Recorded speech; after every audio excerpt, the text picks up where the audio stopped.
On the morning of July 30th, 2001, friends of Janine Sanchez Harms grew alarmed when she didn't show up for work. She wasn't answering her phone, which had been deactivated, and her car, a black Ford Mustang, sat untouched outside her duplex in Los Gatos, California. Inside her home, everything looked almost too tidy. There were no signs of a struggle, no fingerprints, not even Janine's own. But several things were missing.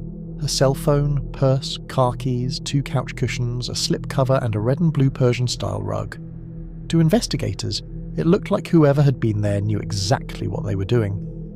Janine was born June 10th, 1959 in Los Gatos, California, and raised nearby in Campbell by her parents Jess and Geet Sanchez, along with 2 older brothers, Craig and Wayne.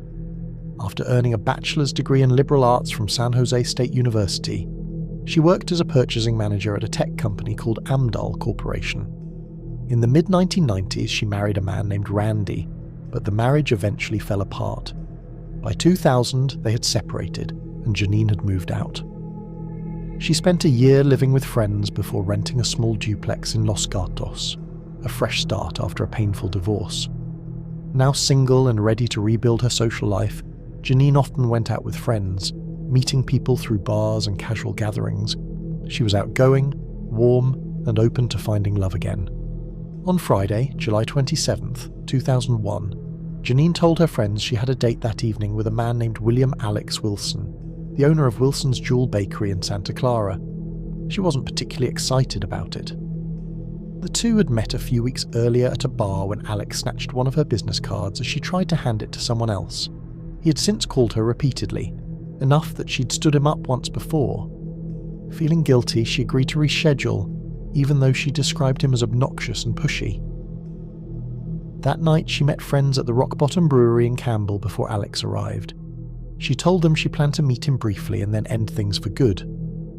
According to Alex, he showed up 30 minutes late to their date and found Janine already talking with another man, a short, balding guy he didn't know. The 3 of them bar hopped together before returning to Rock Bottom around 10 p.m. Janine eventually invited both men back to her home. Alex said he declined, but the shorter man accepted. That man was later identified as Morris Xavier Nasme, a local architect whose fingerprint was found on Janine's Mustang. He had a prior DUI arrest, which put his prints in the system. When questioned, Morris confirmed he was the short, balding man Alex had described, and told police his version of the night. Morris said he followed Janine to her duplex in his Jeep Grand Cherokee, thinking Alex would meet them there. They stopped briefly at a Jiffy Market just 750 feet from her home and bought a 6-pack of Heineken. At the house, they each drank a beer, smoked marijuana, and listened to music while Janine played guitar. Around 12:30 or 1 a.m., Morris claimed he left, saying Janine was half asleep on her couch as he walked out. But that story didn't quite line up.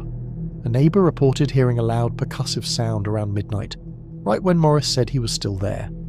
The neighbour also saw a man, short, balding, about 40 years old with a moustache, drive away from Janine's duplex shortly after. The description matched Morris perfectly. Police suspected Morris had killed Janine and wrapped her body in the missing Persian rug. But without a body or solid physical evidence, they couldn't arrest him. 2 years later, in July 2003, investigators released an image of the missing rug to the public.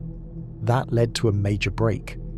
A woman came forward saying she and her daughter had found a similar rug behind a shopping centre on Lee and Hillsdale Avenues back in 2001, about 6 miles from Maurice's home.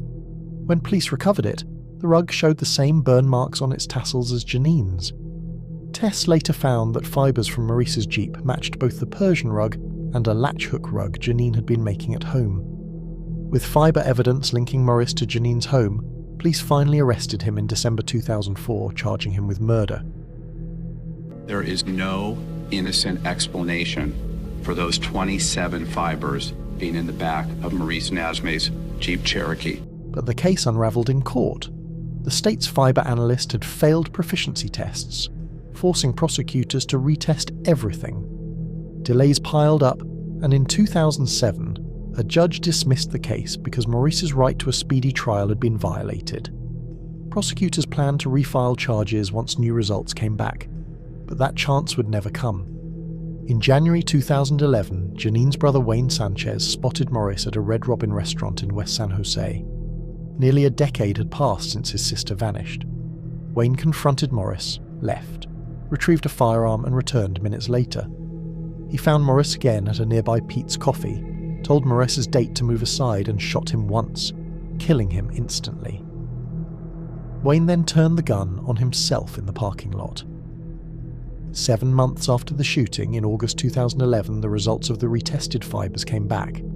They matched Janine's rugs exactly, confirming what investigators had long believed. Maurice Nasmeh had killed Janine Harms and disposed of her body. Janine's remains were never found, but police officially closed the case. It was a tragic ending all around. A woman looking for love vanished, a suspected killer went unpunished until his final moments, and a grieving brother took justice into his own hands.